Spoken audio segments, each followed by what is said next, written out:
Good morning guys, welcome back to the channel. Chris Dennis here, putting specialist and short game performance coach. Today we're back out here at Rotherham, and today we're on a par 3, so we're on the 14th hole now here at Rotherham, and we're looking at a 151 yard par 3 because the tees are a little bit further forwards, into a green which is sloping back to front. So big slope on the green. A lot of times I see people, and over the years I've played, I see a lot of people land it on the green, spin it all the way back off, and then they either leave themselves a ridiculously long chip or they spin it into some rough and have a tough chip from some thicker rough. So here, par 3s, what we want to do, again, I'm playing here early in the morning. It is November. And we need to think about, right, it is cold this morning. It was 3 degrees in the car when I set off. It has warmed up slightly.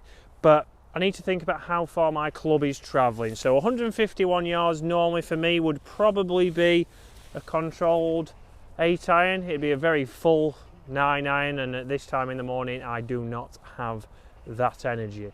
So I need to think about, the club's not travelling as far. So normally it'd be a controlled 8 iron. The pin's right at the back because I have driven in today and we do go past this green. So like I've said on previous videos, I've been aware where the pin is. So I've clubbed up. So I'm now going with a 7 iron. 7 iron's a club where if I just make the same 3/4 motion, I think today it's playing a club longer than normal. So when you get out and play, when you go and play at the weekends, first few holes I see a lot of people come up short. Really think about how cold it is. You're going to probably be losing a club's worth of distance just because of the weather that you've got in front of you. So don't be afraid to club up. So here I will move the camera, so we've got a shot tracer, although it's going to be a shot tracer straight into that sun. So a great par 3 over the road. The pin as we can see it is back left. So I've used the right hand side of this tee box so I can go a little bit more direct at that, so I can hit towards it. If I'd have gone on the left hand side, I'd have been flirting with the trees here, and then I would also, if I pulled that slightly, I'd be in the trouble. And again, short sided is left. If I was going to miss anywhere, if this one leaks a little bit to the right, I would be happy with that because I've got more green to work with. But as you know, last week I did bogey previous hole, and after this shot I've got to go and get the ball out of the hole because I walked off and left it in there. I don't need to lose golf balls that way. So 7 iron, 3/4. I'm going to put this a little bit back in my stance and try and flight one up there so there's less spin.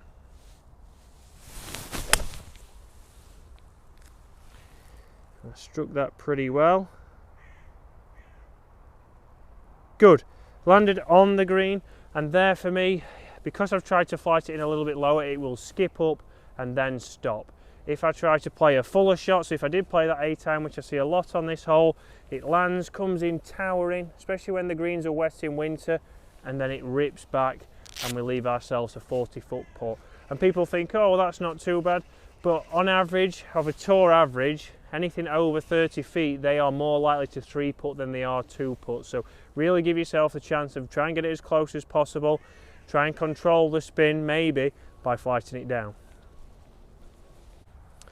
And there is the ball that I left. So walking up to the green, we can see short par 3 relatively, but it is covered and littered with bunkers. So places we don't want to miss on this for this flag will be here, short-sided.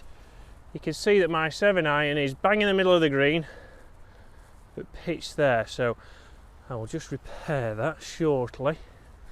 But you can see that's middle of the green. I've hit one club than I normally would, and it's still a little bit short of the flag, but being under this flag is not a bad place to be.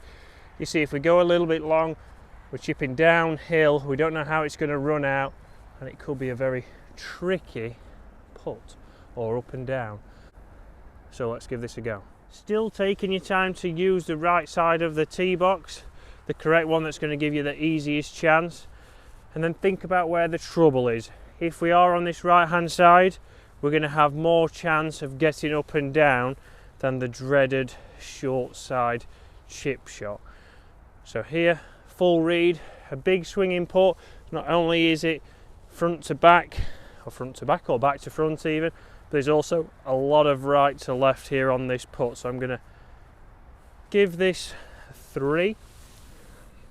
So guys, if any of you are interested about learning aim point green reading, please do comment or do drop me an email, which I will put in the description, because myself and James Robinson are looking at doing some clinics, especially coming into the new season next year. So here, like I said on the previous hole, really start to take time to get some feedback from when you've hit it. So obviously here we'll see the dew, we'll leave a nice ball roll, and we'll see if it started on the line that I wanted to, and it'll tell me why I've potentially missed. So there, let's have a quick look. Slight push there from me.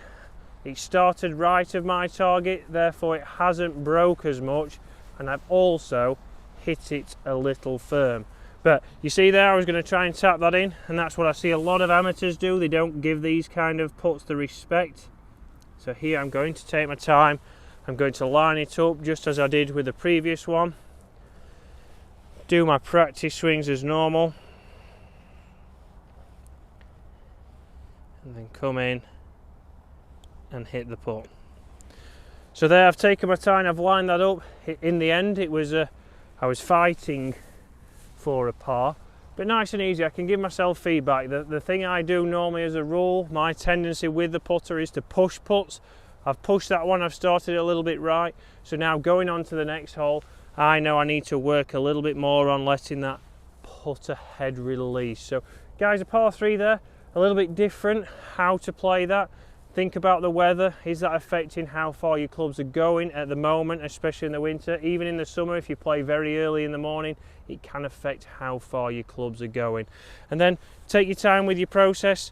Make sure you read the greens, even on your short putts, line those up and try and get out there with the minimal score possible.